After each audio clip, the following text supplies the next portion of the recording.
Hi ಎಲ್ಲರಿಗೂ welcome to my mini vlog. ಇದು ಬಂದು ಸಂಕ್ರಾಂತಿ ಹಬ್ಬಕ್ಕೆ ಪ್ರಿಪ್ರೇಷನ್ ವ್ಲಾಗ್ ಆಗಿರುತ್ತೆ. ನಮ್ಮ ಚನ್ನರಾಯಪಟ್ಟಣದ ಕಡೆ ಪ್ರತಿಯೊಂದು ಮನೇಲೂ ಸಹ ಎಳ್ಬೀರನ್ನ ಮಾಡ್ತೀವಿ.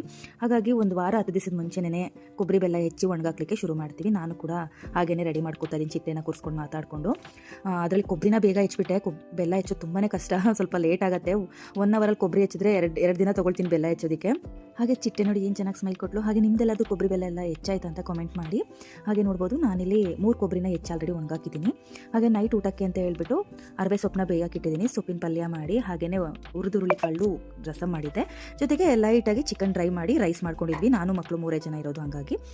ಹಾಗೆ ಚಿಟ್ಟೆ ನಮ್ಮದು ಎಂಗೇಜ್ಮೆಂಟ್ ಫೋಟೋನ ನೋಡಿಬಿಟ್ಟು ಖುಷಿ ಪಡ್ತಾ ಇದ್ದಾಳೆ. ನೋಡಿ ಅವಳು ಏನು ಹೇಳ್ತಾಳೆ ಕೇಳೋಣ. ಅಪ್ಪನಾ? ಆಯ್ತು, ಹೋಗಿಡೋ. ಹಾಗೆ ಅವಳ ಹತ್ರ ಮಾತಾಡ್ತಾ ಅಡುಗೆ ಕೂಡ ಮುಗಿಸ್ದೆ. 7:30 ಹೊತ್ತಿಗೆಲ್ಲ ನಾವು ಊಟ ಮಾಡಿಬಿಡ್ತೀವಿ. ಹಾಗೆ ಮಕ್ಕಳ ಜೊತೆ ಮಾತಾಡ್ಕೊಂಡು ಊಟ ಕೂಡ ಮಾಡಿ ಮುಗಿಸಿದ್ವಿ. ಹಾಗೆ ನನಗೆ ಇತ್ತೀಚೆಗೆ ಡೈಲಿ ಕಂಟಿನ್ಯೂ ಆಗಿ ವೀಡಿಯೋಸ್ನ ಹಾಕೋಕ್ಕಾಗ್ತಿಲ್ಲ, ಯಾಕೆಂದರೆ ಸಿಂಚು SSLC ಅಲ್ವಾ, ಅವಳಿಗೆ ಪ್ರಿಪ್ರೇಟರಿ ಕೂಡ ನಡೀತಾ ಇದೆ. ಸ್ವಲ್ಪ ಕೆಲಸ ಜಾಸ್ತಿನೇ ಆಗ್ತಾ ಇದೆ. ಈ ಟೈಮಲ್ಲಿ ನಾನು ವೀಡಿಯೋಸ್ ಮಾಡ್ಕೊಂಡಿದ್ರೆ ಅವಳು ಸ್ವಲ್ಪ ಮೈಂಡ್ ಅವಳಿಗೂ ಸ್ವಲ್ಪ ಡೈವರ್ಟ್ ಆಗುತ್ತೆ ಅನ್ನೋ ಉದ್ದೇಶಕ್ಕೆ ನಾನೇ ಕಮ್ಮಿ ಮಾಡಿಬಿಟ್ಟಿದ್ದೀನಿ. ಸಿಕ್ಕಿ ಟೈಮ್ಗಳಲ್ಲಿ ಫ್ರೀ ಇದ್ದಾಗ ಮಾತ್ರ ಈ ಥರ ವೀಡಿಯೋ ಮಾಡಿ ಅಪ್ಲೋಡ್ ಮಾಡ್ತೀನಿ. ಹಾಗೆ ರಸಂ ಕೂಡ ಸಕ್ಕತ್ತಾಗಿತ್ತು. ಈ ರೆಸಿಪಿ ಬೇಕಂದರೆ ಕಾಮೆಂಟ್ ಮಾಡಿ. ಹಾಗೆ ತುಂಬ ದಿನ ಆದಮೇಲೆ ನನ್ನ ಓನ್ ವಾಯ್ಸಲ್ಲಿ ವೀಡಿಯೋನ ಮಾಡಿ ಅಪ್ಲೋಡ್ ಮಾಡ್ತಾ ಇದ್ದೀನಿ. ಹಾಗೆ ಇದೇ ರೀತಿ ಹೆಚ್ಚಿನ ವೀಡಿಯೋಸ್ಗಳಿಗಾಗಿ ನನ್ನ ಪೇಜ್ನ ಫಾಲೋ ಮಾಡ್ಕೊಳ್ಳಿ. Thank you.